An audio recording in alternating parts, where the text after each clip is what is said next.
Թուրքիայի առաջ նոր հնարավորություններ են բացվում ամերիկյան օժանդակությամբ Մերձավոր Արևելքում։ Թուրքիան սկսում է մեծ խաղ Մերձավոր Արևելքում եւ դա արվում է Ամերիկայի Միացյալ Նահանգների հովանավորության ներքո։ Մենք կտեսնենք, որ այդ նույն այսպես խորաման քաղաքականությունը առաջ կդանի Թուրքիան իմաստով, որ քննադատություններ արդակուստ, սակայն ներքին շատ ուժեղ պայմանավորվածություններ եւ համագործակցություն, սա ինչպես կընկալվի իսլամական աշխարհին կողմից։ Ես կարծում եմ խոսքը գնում է քաղաքական ճգնաժամի մասին բավական լուրջ, որի նախադրյալները ըստ էության ստեղծել են հենց իշխանությունները։ Մենք լավ գիտենք, որ Էրդողան ունի շատ մեծ ամբիցիաներ արտաքին քաղաքականության բնագավառում։ Էրդողանը մեծ ցանկություն ունի մեկ անգամ եւս ընտրվել Թուրքիայի նախագահ, որը նրան արգելված է։ Թուրքիայի հետ ի վերջո Հայաստանի թիրքերը գիտեք, ինչքան խոցելի թիրքեր ունենք։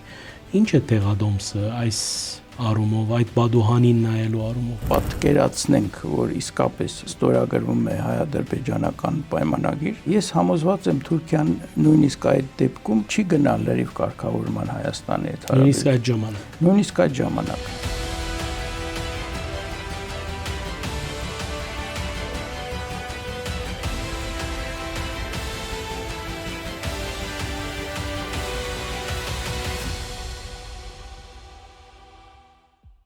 Բարև ձեզ Արևելքի հարթակով այսօր անգեղ զրույցը Թուրքիո զարգացումներու մասին է եւ հյուրս թուրքագետ Ռուբեն Սաֆրասյանն է։ Բարի եկացեք, պարոն Սաֆրասյան։ Շնորհակալություն հրավերի։ Ինչ փոթորիկ է, որ այս օրերուն այսպես պատկերավորում գանցնի կամ գահարված է Թուրքիան ճագերտյալ։ Ես կարծում եմ խոսքը գնում է քաղաքական ճգնաժամի մասին բավական լուրջ, որի այսպես նախադրյալները ըստ էության ստեղծել են հենց իշխանությունները։ Մի կողմից, եթե մի քիչ ավելի խոր կգնանք, իրենց քաղաքականությամբ, մասնավորապես տնտեսական, ֆինանսական ոլորտում, երբ բնակչության լայն խավերը դժգոհ են, որտեղ ուղղակի ապրել չեն կարողանում այդ ահավոր սղաճի պայմաններում։ Դա մեկ եւ երկրորդը, ես կարծում եմ, որ Էրդողանը միտումնավոր գնաց այս ճգնաժամին, որ ազատվի իր հիմնական հակառակորդից, Էքրեմ Իմամօղլուից։ Այսինքն այս երկու հանգամանքը Թուրքիայի սոցիալ-տնտեսական, ֆինանսական ծանր դրությունը եւ վերջին օրերի այս քաղաքական լարվածությունը, որը արդյունք էր Էրդողանի ձգտմանը ազատվել իր քաղաքական հակառակորդից։ Այս երկու հանգամանքն են, որ հանգեցրեցին այն իրավիճակին Թուրքիայում, որ հիմա ունենք։ Ես նաև պիտի ուզեի դիտարկենք միջազգային հանրության արձագանքները, մանավանդ որ մենք շատ լավ գիտենք, պարոն Սաֆրասյան, որ վերջին տարիներուն Բայդենի վարչագահի օրերուն Թուրքիա Միացյալ Նահանգներ հարաբերությունները առնվազն այն չէին, ինչ որ մենք գիտենք կամ մենք հետևած ենք։ Արդյոք դակավին ու այս բոլորին առընթեր հստակ չէ, թե Թրամփյան վարչագահը ինչ կփնտրե։ Երեք մենք նկատեցինք օրերս Հական Ֆիդանի արտաքին գործոս նախարարի այցելությունը թեպի Միացյալ Նահանգներ եւ Թուրքիո ինտիմատիր շրջանակներում մեջ այսպիսի խոսք մտարածվեցավ, որ դեսեք գնաց վելի մոտ օրնությունը ստանալու կամ այսպես դարձյալ իրավիճակը փապկեցնելու կերպով գաշխատի այդ կորձոնը, որովհետև 2016-ին մենք շատ լավ վստահ եմ դուք գհիշեք եւ գտիդարգեք,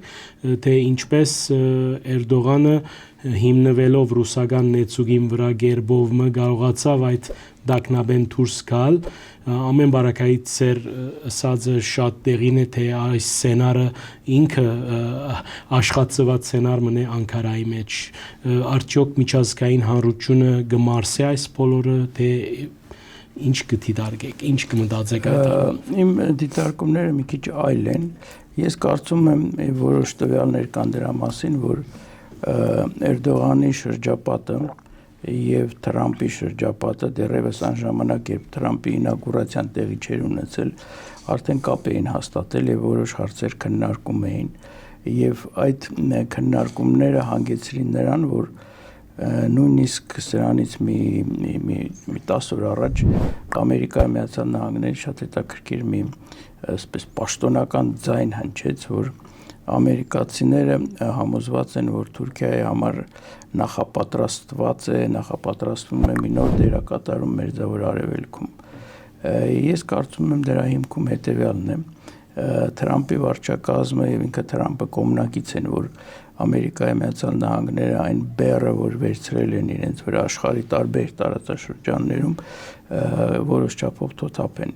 Եվ Մերձավոր Արևելքից ամերիկացիները որոշ չափով հետ են քաշվում։ Այն վակումը, որ առաջանում է, նրանք առաջարկում են Թուրքիան լրացնի։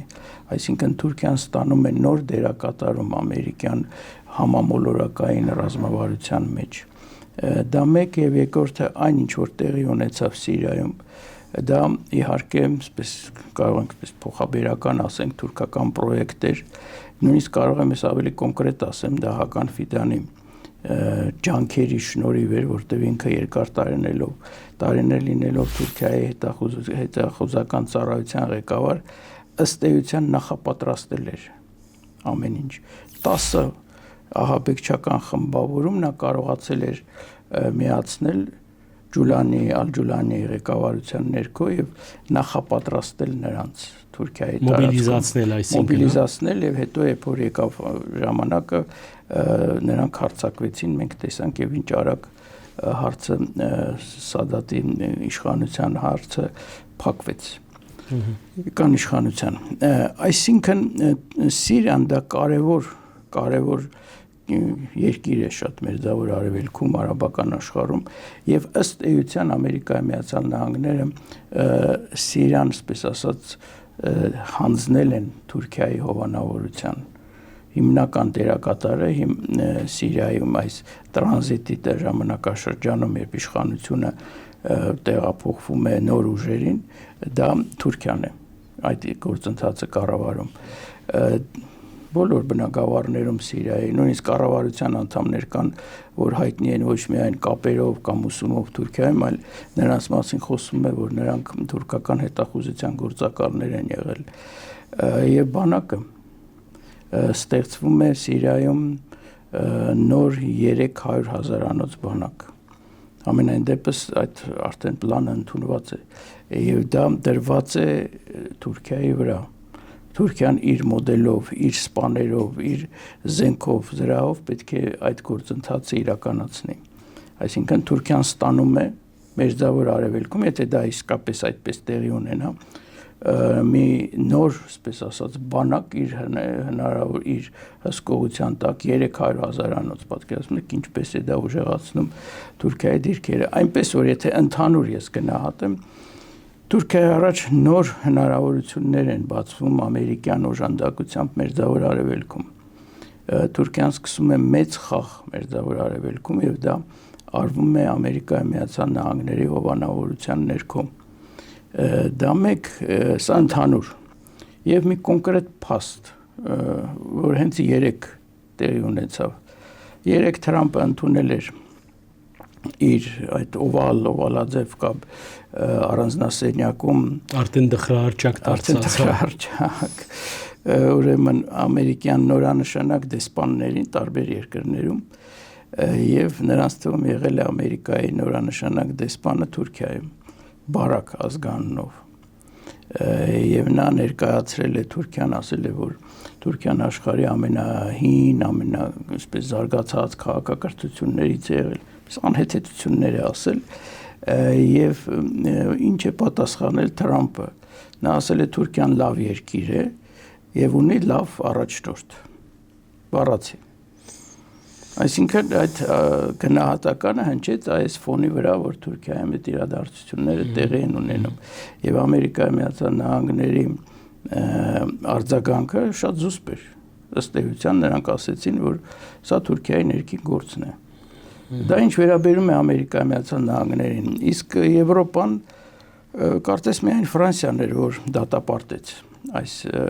իշխանությունների գործողությունները, որոշ չափով Գերմանիայից ինչ որ նմանատիպ հայտարարություններ հնչեցին, բայց Եվրոպան նույնպես ըստ էության լուր է։ Յոլա երթալու քաղաքականությունը մշակած։ Ոչ միայն այդ Թուրքիայից օգտվելու։ Տեսեք, Ամերիկայի Միացյալ Նահանգները օգտվում են, որ Թուրքիայում են լրացնում այն վակումը, որ պետք է առաջանա։ Իսկ եվրոպացիներին հիմա հետաքրքրում է թուրքական բանակը։ Թուրքիայի հնարավորությունները զինված ուժերի ռազմական արդյունաբերության բնագավառում, որտեղ ամերիկացիները նույնպես իրենց բեռը Եվրոպայի անվտանգությունը ապահովելու առումով թեթևացնում են, հիմա դա ընկնելու է եվրոպացիների վրա, որոնք սովոր չեն այսպես այդ բեռը տանել, հիմա իրանք փորձում են ինչ-որ նոր ճանապարհներ գտնեն, ֆինանսավորումն են ավելացնում, ռազմական արդյունաբերությունն են ուժեղացնում եւ այլն, եւ այդ առումով Թուրքիան շատ կարեւոր է Եվրոպայի համար։ Պետքական է։ Իր բանակով, իր ռազմական արդյունաբերությամբ եւ այլն։ Հիմա նրանց էլ է, այսպես ասած, Թուրքիան պետք Պես փոխվեց, գիտեք, շատ հետաքրքիր ձևով։ Եվ դերևս Սաֆրաստյան այդ առումով է, որ Էրդողան երեք կհայտարարեր, թե Եվրոպայի մեջ անվտանգություն չի գա առանց Թուրքիո։ Դե դա իր ոչն է։ Դա իր ոչն է, ինքն է սիրում է այդպեսի անպագորգոր հայտարարություններ անել, որոնք որոշ դեպքերում հերո են իրականությունից, բայց այս դեպքում իհարկե այդպես չի, Եվրոպան ինքը իր մեծ հնարավորություններ ունի, կփորձի դա իրականացնել, բայց Թուրքիայից ուզում է ինչ-որ մի բան ստանալ։ Այնպես որ ինձ համար նաև հետաքրքրական է իմանալ ձեր կարծիքը Թուրքիա-Իսրայել թելի վրա ինչ կգադարվի։ Մենք կտեսնենք, որ այդ նույն այսպես խորաման քաղաքականությունը առաջ կտանի Թուրքիան այն իմաստով, որ քննադատություններ արդակուս, սակայն ներքին շատ ուժեղ պայմանավորվածություններ եւ համագործակցություն եւ Իսրայելի գազի որոշ մասը Թուրքիայի վրայով դեպի Իսրայել եւ այլն, այսինքն ոչ մեկ զիջում կա այդ առումով, սա ինչպես կընկալվի իսլամական աշխարհին կողմէ, սա ի վերջո բոլորը կտեսնեն այս ամեն ինչը, Սեուդական Արաբիան, Եգիպտոսը եւ այլն, ի վերջո ինչի գնահանգեցնել։ Ճիշտ եք ասում, բոլորը կտեսնեն իսլամական աշխարհում, արաբական աշխարհում, այն ինչ որ դուք նշեցիք, բայց դա փորձում է Էրդողանը իր անպագորգոր հայտարարություններով հակաիսրայելական չեզոքացնել։ Թոզ փչել, այդպես էլ կարելի ասել, բայց դա մի կողմն է։ Բայց հիմա մի նոր իրողություն է ստեղծվում Սիրիայում, Թուրքիան եւ Իսրայելը, այսպես ասած, շատ մոտենում են իրար։ Թե Սիրիայի հարավում, Գոլանի այդ բարձունքներում, հարակից տարածքներում Իսրայելը իր զորքերն է տեղադրել եւ չի կարելի բացառել եւ դա հնարավոր է, որ Թուրքիան իր զինված ուժերը որոշակի փուլում արդեն Սիրիայի հյուսիսից, որ արդեն տարիներ շարունակ գրաված են, կբերի դեպի հարավ։ Եվ այդտեղ հնարավորություն է ստեղծվում երկուսը, որ իրար հետ անմիջական շփման մեջ մտնեն։ Վերջերս տարածվեց մի լրատվություն, համաձայն որի Իսրայելի ռազմական բնագավառում, ռազմական ոլորտում արդեն քննարկվում է այդ հնարավորությունը եւ փորձում են հասկանալ ինչքան դա վտանգ կարող է իրենց շահերի համար ներկայացնել, դրոզների խնդիրը կա, որոնք հովանավորվում են Իսրայելի կողմից։ Աղաչում են Իսրայելին, որ եգուր բրգեմ ես, այսպես ճագերտով։ Այո, իսկ այս նոր իշխանություններն էլ Սիրիայի փորձում են դրոզների հետ լեզու գտնել, ինչպես քրդերի հետ ստորագրեցին արդեն ինչ որ մի փաստաթուղթ համագործակցության մասին, իհարկե Թուրքիայի, այսպես ասած, ես համոզված եմ օժանդակությամբ եւ խորհուրդներով, խորհուրդներով, այսինքն եթե շատ ընդհանրացնենք, Թուրքիան ամենակարևոր խաղացողն է Սիրիայում, դա մեկ, Իսրայելը ունի իր շահերը հարավում Սիրիայի իր անվտանգությունը ապահովելու համար եւ սա կարող է հանգեցնել երկու երկրների արդեն անմիջական բախումներին։ Կա այդ պատկերը։ Ես կարծում եմ արդեն քննարկում են այն բայց որու շահեր են գփխի ի վերջո Միացյալ Նահանգները պիտի ուզե երկու թևերու ափերը իրար հետ։ Այո, երկուս եւ Միացյալ Նահանգները եւ Թուրքիան եւ Իսրայելը կուզենան իրադրությունը պահել կառավարության շրջանակներում, բայց երբ որ անմիջական, այսպես արդեն իրար հետ դեմ կանգնեն թուրքական եւ իսրայելական զորքերը, արդեն տարբերակներ կարող են լինել։ Նաև մեզի համար գիտեք գարձեք բահը բաց թողեցինք Հայաստանի մեջ շատ քիչ քննարկվեցավ քրդական կորձոնի վերապերյալ դեղի ունեցած դեպքերը եւ այս Իմամօղլուի ցերպակալությունը հազարավորներու ցույցերը դարձավ օրագարկ եւ բնական է որ այդպես դարձ սակայն խորքային ինչ կդիտարկեք այսին 30-40 տարվա բայկարը PKK-ի միանգամից այսպես ճուրը նետվեցավ եւ դա ինչ դիվանագիտություններ եւ ադոր արձագանքները նաեւ մենք տեսանք Սիրիայի մեջ այսին քրդական կորձոնը վերամշակելու ջիկ մգա Էրդողանի կողմը կամ Միացյալ Նահանգների կողմն է որում մոտ կգտնվի քաղաքնապարը password-ը այս առումով Ես կարծում եմ պետք է մենք այսպես մի քիչ հետ գնանք մի քանի տարի առաջ որովհետեւ սա առաջինը չի քրդական գործոնը կառավարելի դարձնելու Թուրքիայում եթե չեմ սխալվում 12-13 թվականներին 2000 նման փորձ եղավ տապալվեց ըստ էության PKK-ն, այսինքն Քրդստանի բանվորական կուսակցությունը շարունակեց իր պայքարը։ Հիմա երկրորդ սա փորձն է, որի սկիզբը դրվեց հոկտեմբեր ամսին։ Պանթուրքիստական այդ Գորժգայլերի կուսակցության առաջնորդ Դևլետ Բախչելին, իսկ այդ կուսակցությունը Էրդողանի կուսակցության այսպես պարտներն է, գործընկերն է, միասին են նրանք կոալիցիա են ստեղծել, առաջին ինքը հանդես եկավ այդ համապատասխան հայտարարությամբ, որտեղ ինքը կոչ արեց, որ Օջալանը դիմի հենց իր այդ PKK-ին եւ կոչ անի զենքերը վայր դնեն եւ նույնիսկ ինքը առաջարկեց, որ նրան հրավիրեն խորհրդարան, ինքը այնտեղ ելույթ ունենա եւ այլն։ Այդ գործընթացը բավական մի քանի ամիս տևեց եւ փետրվարի 27-ին այս տարվա եթե ճիշտ եմ հիշում ամսաթիվը Օջալանը հանդես եկավ իսկապես կոչով որ ոչ թե զենքերը վայր դնեն այլ դադարեցնեն զինված պայքարը եւ սկսեն խաղաղ բանակցային գործընթաց ժողովրդավարական հիմունքների վրա սա ուրեմն դժվար է ասել ինչ ընթացք ունենա Թուրքիայում բայց այդտեղ մի հետաքրքիր հանգամանք կա Սիրիայի քրդական ուժերը այդ Ռոժավա նախապետական այդ կազմավորման ուժերը զինված ուժերը որոնք ըստ էության մաս են կազմում PKK-ի հայտարարեցին որ մենք չենք ենթարկվում սա մեզ չի վերաբերում սա Թուրքիայի քրդերին է վերաբերում սկզբից այդպես հայտարարեցին հետո արդեն փոխվեց նրանց վերաբերմունքը հավանական է այստեղ հենց ամերիկյան գործոն է իր դերը խաղաց որովհետև կա լրատվություն որ ղեկավարները այդ զինված ստորաբաժանումների հանդիպեցին ամերիկյան գեներալներից մեկի հետ գախնի եւ նրանից հետո նրանք վերադարձան եւ հայտարարեցին որ համաձայն են գողջունեն եւ համաձայն են իշխանությունների հետ նոր իշխանությունների հետ Սիրիայի սկսել խաղաղ գործընթաց եւ դա տեղի ունեցավ ստորագրեցին համաձայնագիր համապատասխան 1 տարվա, այսպես ասած, անցումային ժամանակաշրջան է նախատեսում դա, որ պետք է նրանք, այսպես ասած, մաս կազմեն սիրիական բանակի, փոխարենը ստանան որոշակի, այսպես, ոչ թե ինքնավարություն, այլ որոշակի իրավունքների պաշտպանություն եւ այլն։ Դա թղթի վրա է դեռևս։ Թե ինչ ընթացք ունենա դժվար է կանխատեսել, շատ բան ամերիկացիներից է կախված այս առումով, եթե նրանք հասան այն բանի, որ Սիրիայի քրդերը գնացին այդ քայլին, ուրեմն համապատասխան, այսպես ասած, նրանց հորդորել են գնալ դա եւ ասել են, որ մենք ձեզ էլ չենք օգնի, որտեղ նրանք այնտեղ մեծապես կախված են ամերիկյան օգնությունից։ Տեսնենք ինչ ընթացք ունի, իսկ Թուրքիայում ես կարծում եմ Դևլետ Բախչելի այդ քայլը, այդ նախաձեռնությունը էլի կապված էր արտաքին քաղաքական գործոնի հետ, որովհետև մենք լավ գիտենք, որ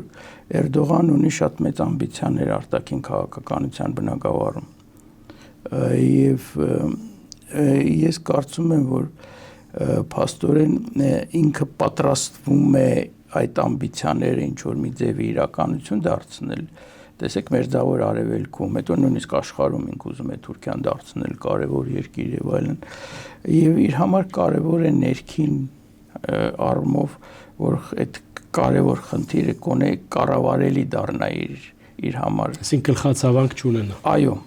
Այո, դա մեկ եւ երկրորդը ես կարծում եմ դա կապված է այն հանգամանքի հետ, արդեն ներքին զուտ քաղաքական, որ Էրդողանը այսպես մեծ ցանկություն ունի մեկ անգամ եւս ընտրվել Թուրքիայի նախագահ, որը նրան արգելված է սահմանադրությամբ։ Երրորդ ժամկետ չի կարող ինքը ընտրվել։ Ուրեմն հասկանալ, որ սահմանադրական փոփոխություններով ինչ որ փաթեթ կրնաբարդատրել երկու տարբերակ կա։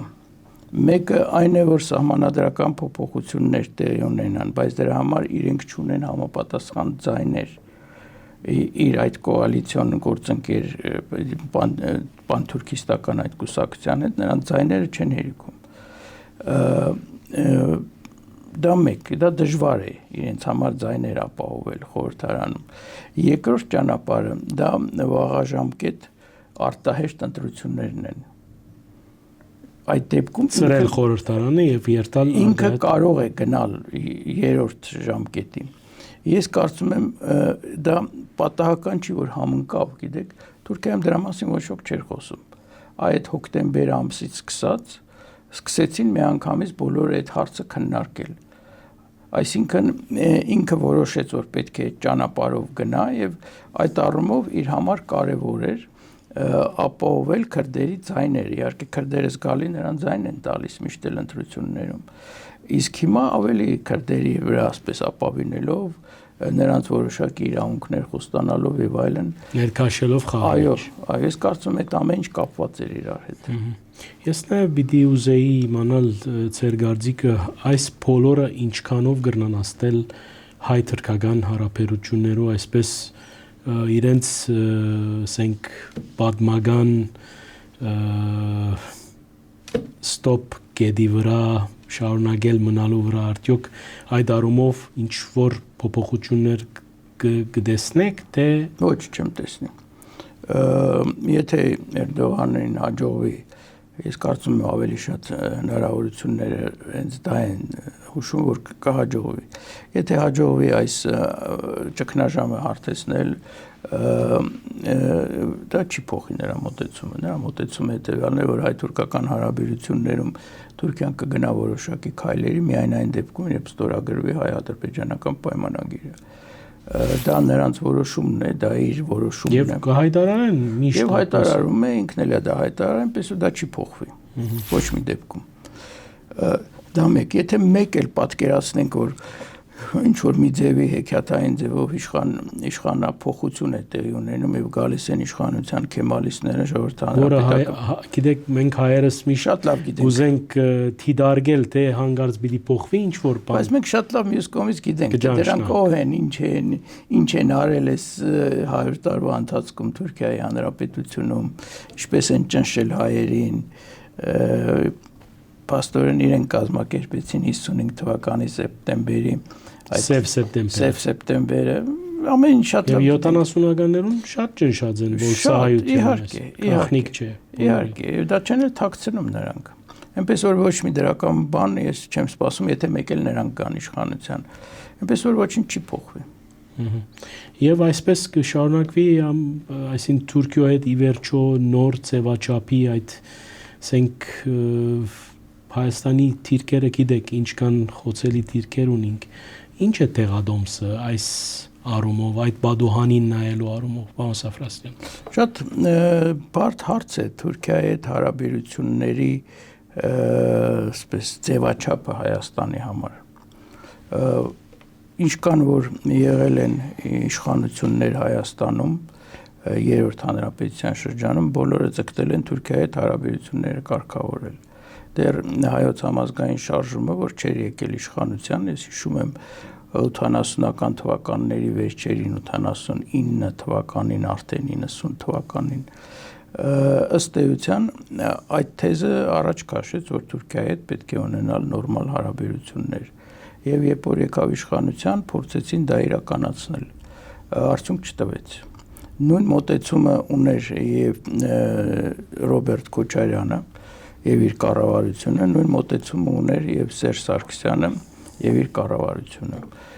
Եղել են 3 փորձեր Հայաստանի մասնակցությամբ Թուրքիայի հետ հարաբերությունները կարգավորել, 3-ից 2-ը ամերիկյան միջնորդությամբ։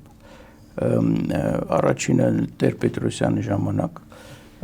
երբ բավական ինտենսիվ բանակցություններ էին տեղի ունենում, բայց վերջիվերջո ոչ մի արդյունք չեղավ։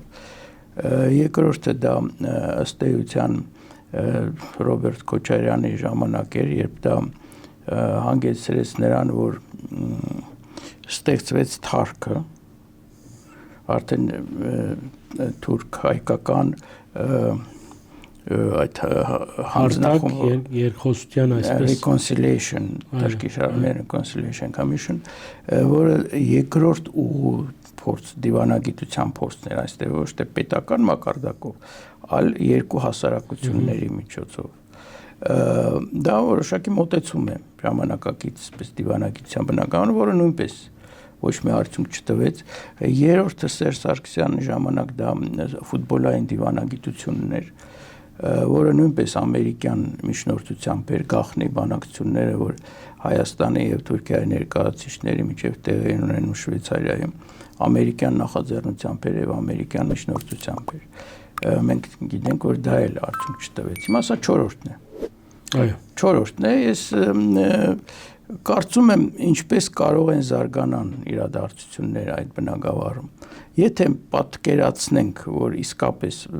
ստորագրվում է հայ-ադրբեջանական պայմանագիր, ես համոզված եմ Թուրքիան նույնիսկ այդ դեպքում, չնայած հայտարարում է, որ մենք այդ ժամանակ կգնանք կարգավորման, չի գնա լրիվ կարգավորման Հայաստանի հետ հարաբերությունները։ Նույնիսկ այդ ժամանակ։ Ինչու, որովհետև Թուրքիայի համար կարևոր է ստանալ այսպես կոչված Զանգեզուրի միջանցքը այն պայմաններով, որ ինքն է ցանկանում, այսինքն էքստերիտորիալ պայմանների հիման վրա, սահմանափակելով Հայաստանի ինքնիշխան իրավունք այդ տարածքի վրա։ Դա Թուրքիայի համար